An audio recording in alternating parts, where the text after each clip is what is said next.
What is your supplement stack? So my personal supplement stack is protein, creatine, fish oil. How much creatine? 3 to 5 grams a day. I probably do about 4. Five upsets my stomach, 4 doesn't. So I do like most of a scoop. And that's the thing for people is the amount of creatine can have GI distress. So I usually do 3 to 5 grams a day, any time of the day. Doesn't matter when you get it in. You just need to get it in. Be consistent. It's more about consistency with creatine and when you get it in more than anything else. DHA, EPA from fish oil?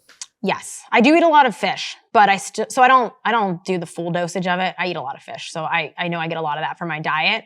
And then I personally take magnesium and vitamin D. I know you partner with Inside Tracker. I've worked with them in the past. I had low magnesium and vitamin D, and they work in synthesis with one another, so I personally take that.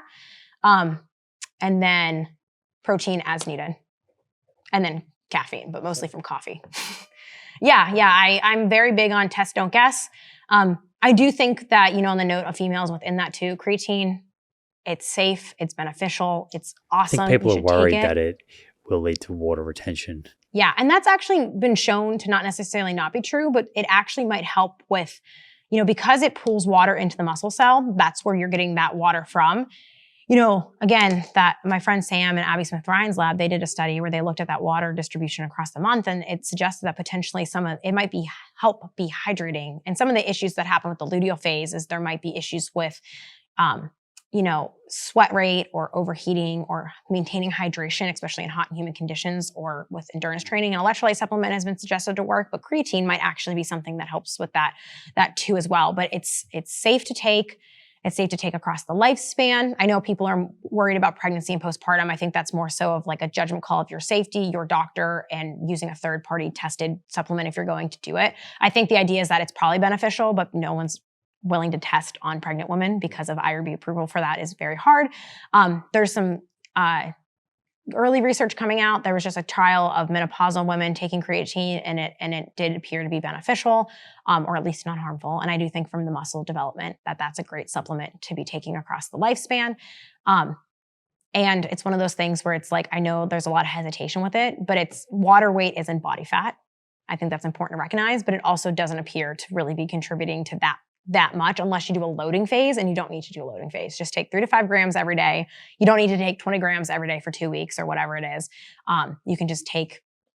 Just be consistent. Just be consistent with it. And if you miss a day, just take it again. It builds over time. It's not like it drops down after one day. So just keep picking back up, and you'll get more out of those training sessions. You'll have more power output. You'll be able to do more reps or more weight, and you get more of that stimulus that we're looking for. And so that's like my thing. And then the other thing I was going to add too is that there is some stuff that is coming out. Again, a lot of the female fit stuff is so early that I always feel like I have to have like 27 disclaimers of like, this isn't like super absolute, but like these are things that are suggested. And so there is some stuff that suggested that micronutrient status might fluctuate across the month. There might be some more micronutrient deficiencies in that late luteal phase. So things like magnesium and zinc has been suggested that might help. And, magnesium might help with some of the PMS symptoms as well. And so that might be beneficial to take then. There is a lot of struggles with deficiencies with females with calcium and iron, but that is something that you should test, not guess, because there's, potentially risk with upper limits there, or, iron deficiency and excess iron can sometimes mimic their symptoms. So you don't want to just like start blindly taking things with more of those. Like magnesium, you're probably not going to reach an upper limit on to the point that it's worrisome. It doesn't really have that, but those, like, you don't want to necessarily just be taking those willy-nilly. And then there's some other stuff because of the inflammatory response of the luteal phase, and some of that's what leads to a lot of PMS symptoms and or potentially might be impacting your performance. Things like fish oil, vitamin D, curcumin, and magnesium have been suggested as ways to potentially manage some of that training or impairments there with that. And then one of the new ones too, as well, is like using tart cherry juice as something, because it's slightly anti-inflammatory, but also helps with natural melatonin production, and sleep might be impaired in that luteal phase. And so that's like my quick supplement spiel of like other things. Tart cherry juice. Yeah. To get better sleep. Yeah. Interesting. And menopause, that might be helpful too. That's like a new thing that's coming out, is that it might help lower inflammation in a way that's like kind of like not to the extent of ice baths, but just like that, kind of like if you eat berries and they're antioxidants and stuff like that.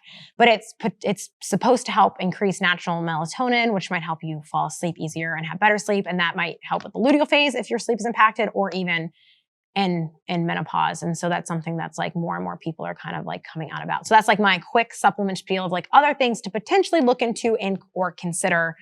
But also like I'm a big proponent of like test, don't guess. If like you're worried about something specifically, you know, talk to your doctor or work with a qualified professional to help you make sure that you're, you know, those micronutrients and filling in the gap things that might be more specific, that you're getting what you actually need, like my magnesium, vitamin D.